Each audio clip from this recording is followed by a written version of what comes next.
today's video, we will look at Tuckman's 5 stages of group development. Welcome back to the OT Minute. My name is Arno and I'm a third-year occupational therapy student. Let's dive into Tuckman's 5 stages. These 5 stages are used in a variety of contexts by organizations, businesses, and healthcare professionals in order to help understand group dynamics and how groups develop in order to improve group performance and goal attainment. Tuckman suggests that a group needs to move through these phases in order to be a high-performance group. On a practical level, I think Tuckman stages has quite a few applications for OTs, but I'll highlight 2 specific applications that I hope helps to give us a sense of Tuckman stages' relevance to OT. First, it can be applied to the intervention groups that OTs might be facilitating. Understanding these group dynamics and development stages will help an OT who is leading these groups know what leadership style would be beneficial to the group depending on the stage that the group is in, because each stage in group development is going to have different leadership needs. Plus, understanding group development will help the therapist understand certain behaviors and needs of the individuals of the group. Certain behaviors or circumstances serve specific group needs or group functions, and therefore knowing this will help take away some of the mystery or some of the stress of these behaviors within the group, so the therapist can be more confident in how they lead and how they facilitate the group. The second application of Tuckman's stages of group development that I think is worth noting is that as healthcare professionals, OTs are constantly working in groups, whether it's with other OTs or with a whole mix of other disciplines. Whenever an OT is part of an informal or formal established group, group dynamics are always going to be at play in one way or another. By knowing these stages, an OT can help support or lead healthy and effective group development. If we want to be part of high-performance teams, we need to play an active part in fostering that. Now let's go through Tuckman's stages. I'll explain the gist of them first, and then we can run through a simple example that I hope will make this more concrete. The first stage of Tuckman's stages of development is the forming stage. In this stage, Tuckman proposes that a group is still getting oriented and figuring out what is the task of the group and how do they want to accomplish or tackle their goals. Since everyone is still new to the group, everyone tends to be amiable and nice to each other. The group generally functions mostly as individuals. There's no cohesive sense of team yet. At this stage, the group is still depending on the leader to guide the process. Therefore, at this stage, they may benefit from a more directive or more hands-on facilitative leadership style to really get things rolling. The second stage is called the storming stage. This is when the gloves kind of come off and people start rubbing each other the wrong way. This causes an increase in conflict between group members. The group members may be conflicting about a range of different things, including the task of the group, what's their goals, how they want to accomplish these goals, and just other functions of the group. Group members can also be challenging whether the leader really knows what they're doing or if they're the right fit for leading the group in the right direction. Naturally, as an occupational therapist leading a group at this stage, building trust with group members is going to be critical. The third stage is the norming stage. This is when finally the storming or the conflict starts to decrease and group members are beginning to build trust between each other and the leader, and they're accepting and appreciating one another's strengths and differences. At this stage, the group is really focused on keeping the status quo, and group members avoid conflict and disagreement. This means preserving harmony, and a sense of normalcy is going to be really important for group members at this stage. At the norming stage, the leader is also recognized by the team and their leadership is not under the same type of scrutiny as before. Next is the fourth stage, which is called the performing stage. Once the group members are trusting each other and they feel a sense of belonging, the group can really hit the ground running. At this stage, the group is operating efficiently and effectively and is achieving their goals. People can shift into and out of different group roles to meet the needs of the group. Probably the most important thing is that in this stage, group members can have conflict and disagreement and they can work it out. This means that there's enough trust amongst the group members that their relationships and their group performance is not at risk when conflict comes around. So they're willing to risk a little bit more. This allows them to move quickly past conflicts and to produce more creative ideas that are collaborative in order to successfully and efficiently accomplish the task of the group. They can do this because relationships between the group members are solid and cohesive.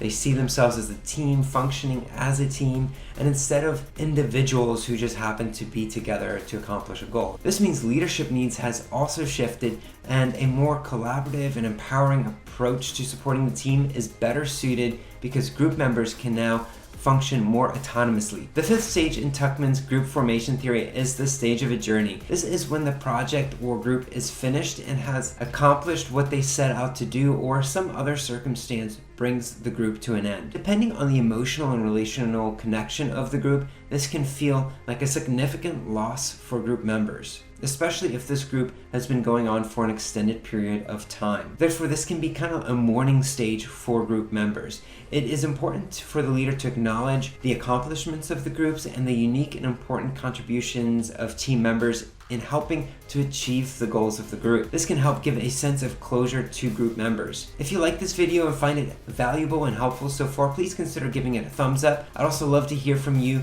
Drop your answer down in the comment section below and answer our OT question for the day. What's your favorite thing about working in groups or leading groups? Alright, let's apply these stages to a simple example so we can think about what these might look like in practice. As an example, let's consider an occupation-based group in a community setting focused on providing fall prevention interventions for seniors and how they may go through these group development stages. During the forming stage, when the group first starts to meet at the community center, everyone is trying to figure out what's expected from the group. Some of the individuals may know each other while others may not. Some may not even want to be there because they were brought there by a concerned family member. People see themselves as individuals and there's no unified group identity yet. Since the group is just starting, the therapist would be wise to probably take a more directive or hands-on facilitative role to leading the group in order to clarify the purpose of the group, to outline the group expectations and guidelines. For example, they may want to emphasize the need for respecting others and simple things like how to raise concerns and questions as part of establishing the norms and expectations of the group.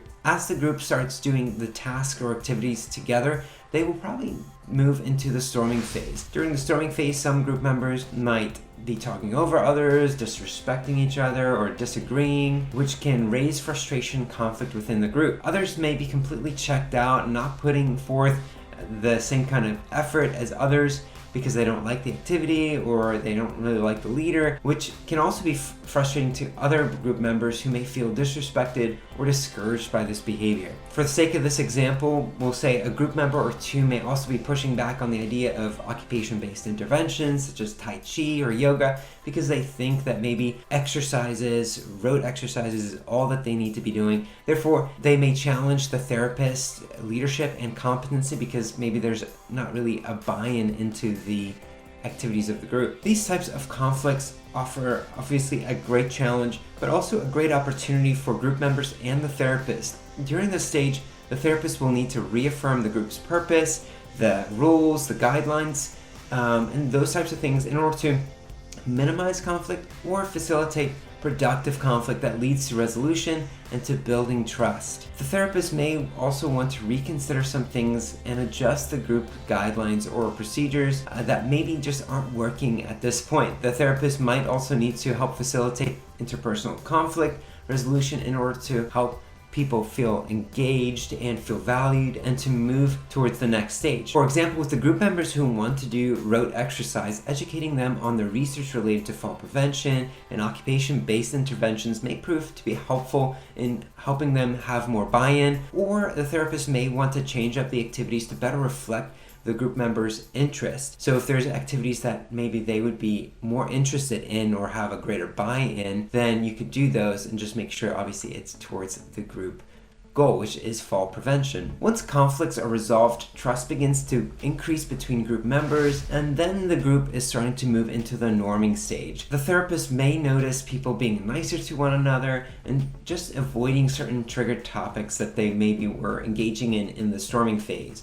People will have a clearer sense of what it means to be part of the group, and they will have bought into the goal of the group. Also, at this point, the group will know and follow the guidelines and rules for the group, and so you will start to see some of those behaviors that were detracting maybe in the beginning or during the storming phase, such as speaking over one another. You'll see those types of behaviors decrease significantly. During the norming phase, people's relationships are strengthening because they're starting to taste the beginning of a unified group identity. However, relationships are still not really strong enough for people to fully engage emotionally or to risk conflict in fear of losing relationships. Everyone is mostly concerned about maintaining harmony and the status quo. Therefore, the group really isn't performing at its optimal performance yet. However, as the fall prevention group progresses, the group will hopefully enter the performing stage. This is when the group has matured and have all aligned themselves behind the goal of the group and the guidelines of the group. They have bought into what the group is all about. They love doing the therapeutic, occupation-based activities. They're engaged. They're showing up during their therapy times. Everyone's respecting each other. They have more candid conversations and rapport. They share differences of opinion and they work it out. Since group members know each other,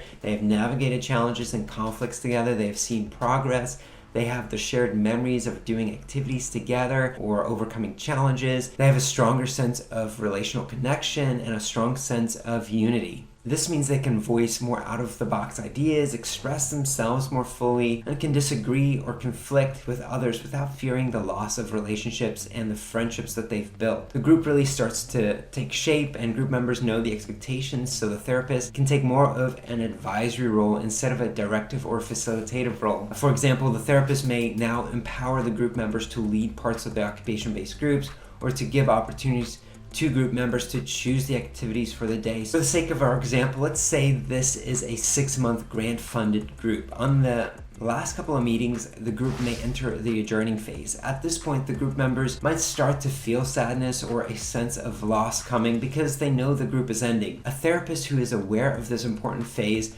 will intentionally want to honor the hard work of the group, including the progress that they've made. They may want to organize a special occupation-based activity that sets the tone for closure for this group, such as a mural, allowing everybody to paint parts of this mural together, to do it as a group, and gives them the opportunity to express themselves while still working on the group goal, which again is fall prevention, to maintain and improve occupational performance for group members. What I love about Tuckman stages is that it applies to all sorts of groups. I've seen this dynamic as an employee, as an employer, as a volunteer, as a student. This also applies to all sizes of groups. Each group may go through these phases differently due to the unique mix of individuals, the task at hand, and the circumstances, but in the end, you can see these stages in one form or another. Also keep in mind that not all groups go through all the stages. A group may not make it through the storming phase or may never truly get to the performing stage because of conflict or some other circumstances. I also love how Tuckman's stages of group development